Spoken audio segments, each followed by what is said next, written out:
truth, justice, and the American way may be making a comeback in the culture. Now, if you'll remember, back in 2011, Superman changed his citizenship to a citizen of the world rather than a citizen of America. And in 2021, they officially changed the motto of Superman from truth, justice, in the American way to truth, justice, and a better tomorrow. Because somehow the people over at DC started being self-effacing and thinking that America is just some horrible place that we shouldn't celebrate anymore.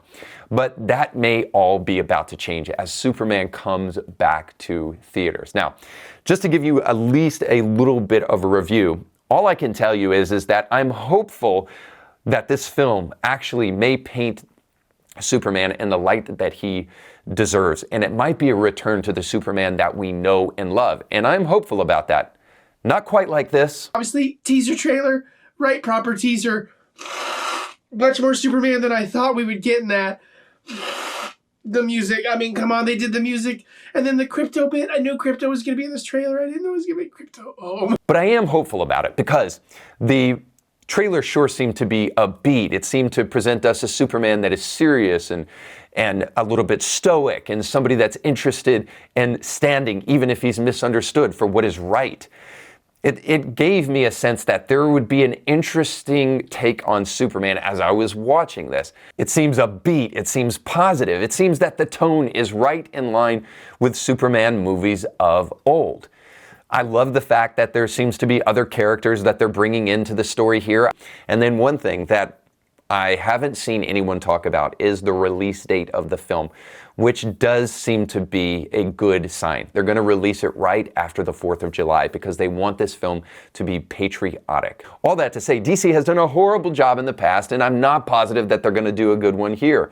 I am a little bit concerned about the fact that the dog Crypto shows up, which seems very cheesy, which is really on brand for Gunn. Now, I know that the dog is canon, but I'm not sure that it's the best thing to reboot this Superman series. And I am a little bit concerned about the fact that Gunn and Entourage movies go together really well, and Superman isn't an Entourage movie. Obviously, I know that it's just a movie, but movies are more than just movies, and they always have been. And Superman is quintessential, I would say, to America. He is a version of Americana.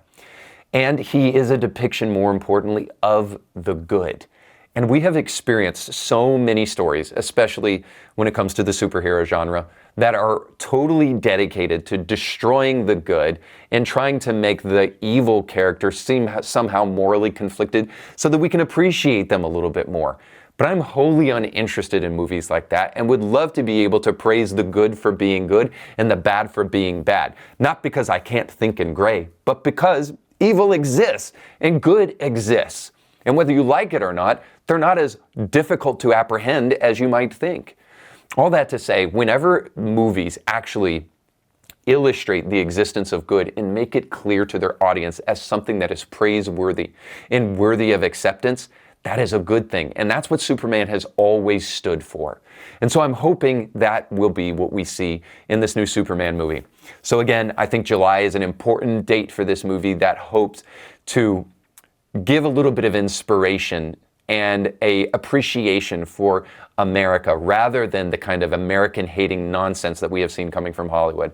And then also, I think that what Gunn said about the film is important to note. He said that Superman represents our innate goodness. Now, for those of you who are Christians, you're going to balk at this and you're going to say, men aren't innately good. If anything, we're innately good and evil because we're capable of both. And if you're a Christian that believes the Bible, then you know that men are born with original sin, and they're not innately good, they're innately bad without God coming in to change the heart of human beings. But I don't think that's what he means here. Now, keep in mind that Gunn, as far as I know, isn't a Christian.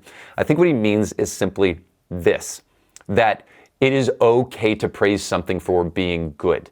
So that's the most charitable take I can give Gunn there. And if that's true, then I can say yes and amen. And the reason this movie is so important, I would say at the end of the day, is just this. Andrew Fletcher said, "Show me the songs of a nation, and I don't care who makes its laws." There's some truth to this, that what we say about America, what we say about culture actually matters. And it will dictate how we feel in a certain way. So I know there's some conversation as to whether or not movies and media are a thermostat or a thermometer. Do they merely tell the temperature of the culture, or do they create culture? And I think the answer to that question is yes, they both tell us where we're at, but they also do shape and mold culture and the way people think about America. If Superman is unapologetically celebratory over this great nation, it might help us create a generation of people who are not negative about the greatest country on the planet. When Donald Trump said, "Make America Great Again," unfortunately, the media reported that what he meant by that is "make America racist again" or something like that. But that isn't what he meant. What he meant is going back to the time where America was a beacon of hope, a beacon of light, what Ronald Reagan said, a city on a hill. And it's time we started praising it as such instead of constantly wallowing in self-loathing. So you just got done watching a small excerpt of a much larger episode. You can find the link to that full episode down below in the description of this video. So you definitely want to check that out, because if you like that clip, you'll like the much larger episode. And while you're at it, don't forget to like, share, and subscribe, and click that little bell to be notified when great new episodes of Indie Thinker come your way. Thanks for watching.